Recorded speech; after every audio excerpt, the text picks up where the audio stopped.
एक गांव में अमीर लाल नाम का आदमी रहता था। उसका नाम तो अमीर था मगर वो खुद बहुत ही गरीब था। वो गरीब अपनी ही वजह से था। वो सोचता था कि मैं कोई छोटे मोटे काम करने के लिए बना नहीं हूँ। मैं जब भी कोई काम करूँगा तो बड़ा काम करूँगा और बहुत सारे पैसे कमाऊँगा।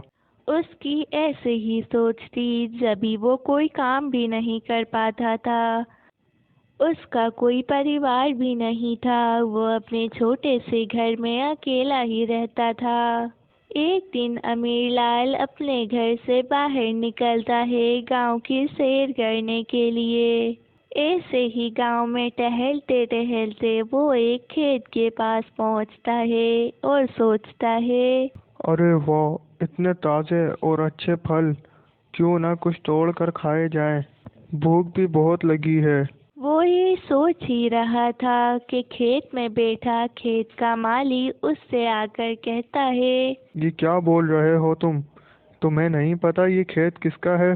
अरे भाई, तुम ही बता दो किसका है ये खेत। भाई, ये खेत कोई आम आदमी का खेत नहीं है। ये बहुत बड़े सेठ जी का खेत है।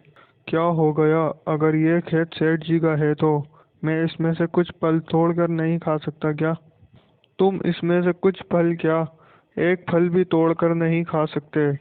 उस आदमी की बात सुनकर अमीर लाल सोचने लगता है। काश मेरा भी अगर ऐसा ही एक बड़ा खेत होता और मेरे भी ऐसे ही नौकर होते तो मैं बहुत ऐश करता।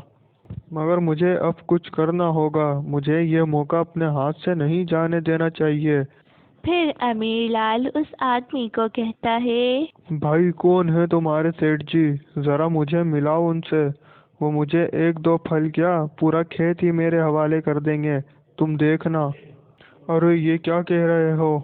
हमारे सेठ जी कोई ऐसे वैसे नहीं हैं जो किसी से भी मिलने लग जाएं।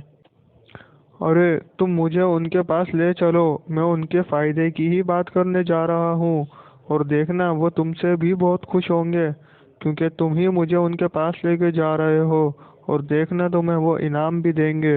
ये बात सुनकर उस आदमी को इनाम की लालच आ जाती है। फिर वो आदमी अमीर लाल को सेठ जी के पास लेके आता है और सेठ जी से कहता है। सेठ जी, इनसे मिलिए। ये हैं अमीर लाल। ये आपसे मिलना चाहते थे और आपके फायदे की बात करने आए हैं। अरे क्या मंगू, क्या कह रहे हो? अमीर लाल, इसकी शक्ल देख के तो ऐसा लग रहा है जैसे ये मुझसे कुछ मांगने आया है। सेठ जी की ये बात सुनकर अमीर लाल सोचता है। सेठ जी, मैं अपनी शक्ल से ही गरीब लगता हूँ लेकिन मैं अपने नाम की तरह बहुत अमीर हूँ। मैं गांव से फल ले जाकर शहर में उनसे व्यापार करता हूँ और शहर में मेरा बहुत बड़ा नाम है। अमीर लाल की ये झूठी बात सुनकर सेठ जी बहुत ही खुश हो जाते हैं और सोचते हैं। अरे वाह, ये तो बहुत ही अच्छा हुआ कि ये आदमी मेरे पास आ गया। अब तो मेरा नाम भी शहर में चलने लग जाएगा। सेठ जी, मैंने आपका खेत देखा है। उसके ऊपर कोई इतने खास फल नहीं लगे हैं, लेकिन अगर आप चाहें तो मैं उनको अच्छे दामों में बिकवा सकता हूँ। नहीं नहीं सेठ जी, इस बार खेत में फल तो बहुत अच्छे लगे हैं। हाँ, वो गांव वालों के लिए बहुत खास फल हैं लेकिन वो शहर वालों के लिए बिल्कुल कचरा हैं। अगर आपको यकीन नहीं है तो कल कुछ फल लेकर मेरे साथ शहर चलिएगा। नहीं नहीं, मुझे तुम्हारी बात पर पूरा विश्वास है। और मंगू, तुम चुप रहो। तुम सेठ हो या मैं हूँ? मंगू को सेठ जी का ये व्यवहार देखकर अपने साथ बहुत ही बुरा लगता है और वो सोचने लगता है। अमीर लाल ने तो कहा था कि मैं अगर उसको सेठ जी से मिलाऊंगा तो वो मुझे इनाम देंगे, लेकिन वो तो उल्टा मुझे डांट रहे हैं।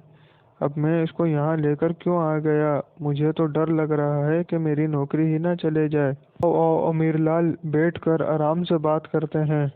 फिर वो दोनों बैठ जाते हैं और सेठ जी अमीर लाल से कहते हैं।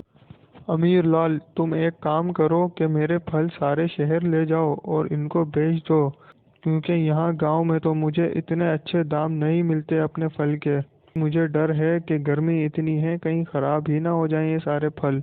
जब मैंने आपका खेत देखा तो मैं ये सोचने लगा कि ये फल तो सारे खराब हो रहे हैं और ये तो फेंकने पड़ जाएंगे, क्यों ना इनको बेच दिया जाए। अब आप अपने फल के दाम बता दें मुझे कि क्या रखने हैं।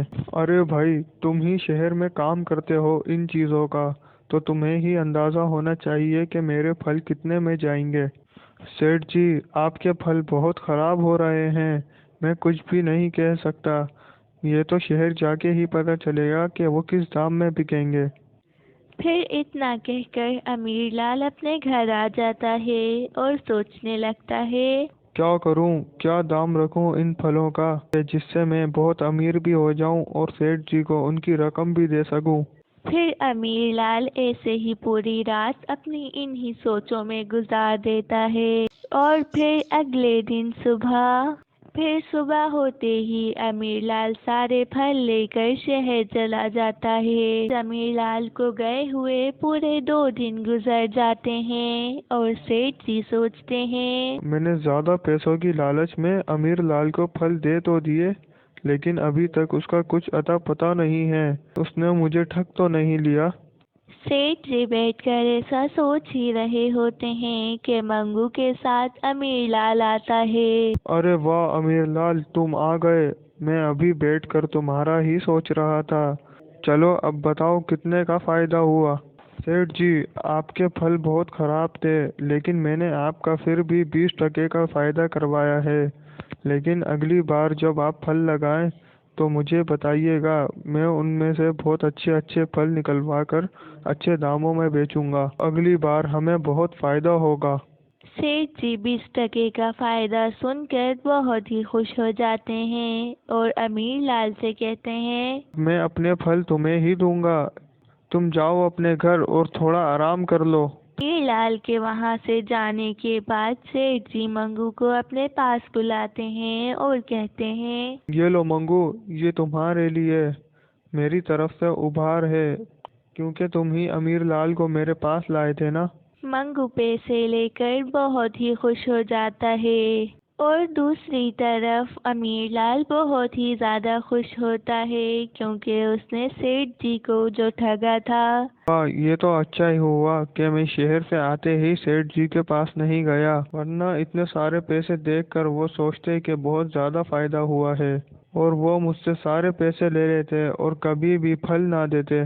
अमीरलाल जैसा चाहता था वैसा उसके साथ हो जाता है। वो अपने नाम की तरह धीरे धीरे अमीर बनना शुरू हो गया था और फिर कुछ ही दिनों बाद अमीरलाल अपनी खुद की जमीन खरीद लेता है और उसमें फल उगा लेता है। फिर वो सेठ जी के फलों के साथ साथ अपने फल भी बेचना शुरू कर देता है और बहुत सारे पैसे कमा लेता है और वो अपने नाम का फायदा उठाने लग जाता है सिर्फ अपनी होशियार बुद्धि की वजह से। और फिर वो अपनी जिंदगी बहुत अच्छे से गुजारने लग जाता है।